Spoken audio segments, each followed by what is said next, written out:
नमस्कार दोस्तों। Hello student, आपको हम पार्ट 6 में हाई स्कूल का जो सिलेबस पढ़ा रहे थे, एक्सरसाइज 1.1 अर्थात रियल नंबर का जो चैप्टर था, उसमें हम आपको क्वेश्चन 3 तक बता चुके हैं। अब हम आपको पार्ट 7 के इस वीडियो में आपको हम क्वेश्चन 4 अर्थात प्रश्न 4 के बारे में बताएंगे। यूक्लिड विभाजन प्रमेयिका का प्रयोग करके दर्शाइए कि किसी धनात्मक पूर्णांक का वर्ग किसी पूर्णांक m के लिए 3m या 3m+1 के रूप का होता है। ध्यान दीजिए दोस्तों, ये कह रहा है कि यूक्लिड विभाजन प्रमेयिका का प्रयोग करके दर्शाइए कि किसी धनात्मक पूर्णांक का वर्ग, तो आप तुरंत मान लीजिए कि माना धनात्मक पूर्णांक बराबर x है, तब उसका वर्ग x² अर्थात दोस्तों धनात्मक पूर्णांक का वर्ग किसी पूर्णांक m के लिए 3m या 3m+1 के रूप का होता है, अर्थात x² = 3m लेकर चलें हम लोग, तो x² = 3m+1 प्राप्त हो जाए। तो ध्यान दीजिएगा दोस्तों, आप लिखेंगे सबसे पहले सिद्ध करना है कि x² को 3m या 3m+1 के रूप में लिखा जा सकता है। यदि n = 3q, तो यहाँ आप लिखेंगे दोनों पक्षों का वर्ग करने पर, दोनों पक्षों का वर्ग करने पर, तो आपका हो जाएगा x² = 3q का स्क्वायर करेंगे दोस्तों, तो x² हो जाएगा, स्क्वायर का मतलब होता है उसी संख्या का 2 बार गुणा किया जाए, तो x² = 3q × 3q, x² बराबर हो गया 9q², अर्थात आप 9q² को लिख सकते हैं x² = 3 × 3q², जो कि आप 3q² को लिख सकते हैं x² = 3m, क्योंकि 3q² जो है वो आपका x² = 3m यहाँ पर आपको बता दिया गया है। अब x² = 3 × 3q², 3q² को m लिख सकते हैं, क्योंकि दोस्तों ध्यान दीजिएगा m = होता है 3q², जो कि इस प्रश्न से स्पष्ट होता है, क्योंकि धनात्मक पूर्णांक का वर्ग किसी पूर्णांक m के लिए 3m+1 के रूप का होता है। तो ध्यान दीजिए दोस्तों, x² = 3m।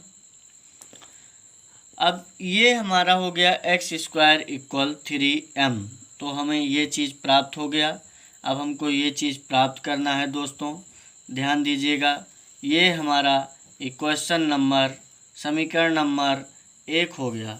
अब इसी प्रकार x² = हम लिख सकते हैं 3 × x² = 3 × m, तो वही चीज़ है, अर्थात आप देखते रहिएगा, ध्यान दीजिएगा दोस्तों, x = हम लिख सकते हैं 3q+1, तो फिर हम लिखेंगे कि दोनों पक्षों का वर्ग करने पर, दोनों पक्षों का वर्ग करेंगे दोस्तों, तो ये आपका हो गया x² = 3q+1 का होल स्क्वायर, जहाँ पर आपको बताया गया है कि a + b का होल स्क्वायर बराबर होता है दोस्तों a² + b² + 2ab।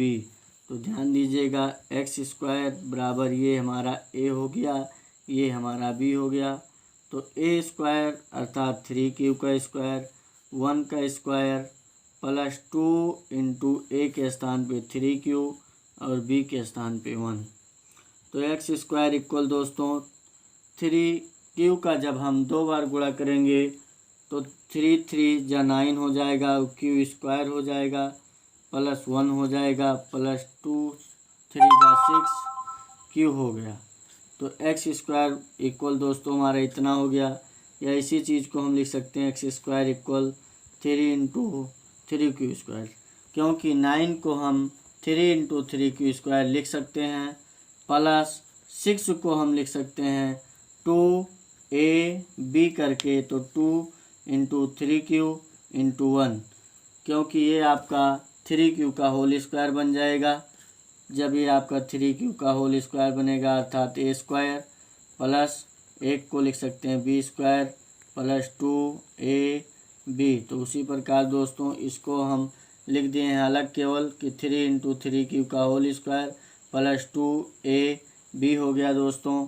उसके बाद जो है हम इसे लिख सकते हैं 3 इंटू, इसको हम 3 क्यू स्क्वायर प्लस 2 क्यू लिख दें। उसके बाद जब 3 हम यहाँ से कॉमन कर लेंगे तो ये हमारा हो जाएगा, जब 3 कॉमन कर लिए हैं तो 2 क्यू बचा है और कुछ नहीं बचा है दोस्तों, तो यहाँ केवल प्लस 1 बचेगा। अब ये आपका हो गया एक्स स्क्वायर इक्वल 3, इतने का मान m है तो 3m प्लस 1 हो गया, क्योंकि जहाँ आपका है दोस्तों कि m equal 3 Q square plus 2 Q, जबकि m एक पूर्णांक है, तो आपका आया दोस्तों x square equal 3m plus 1।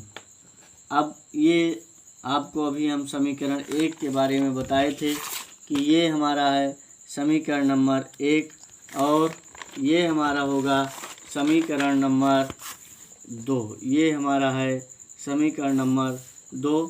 तो आप यहाँ लिखेंगे कि समीकरण 1 व 2 से, समीकरण 1 व 2 का जब कंपेयर करेंगे दोस्तों तो ध्यान दीजिएगा, हमारा समीकरण 1 था एक्स स्क्वायर इक्वल 3m, ये हमारा समीकरण 1 था और ये हमारा समीकरण 2 है।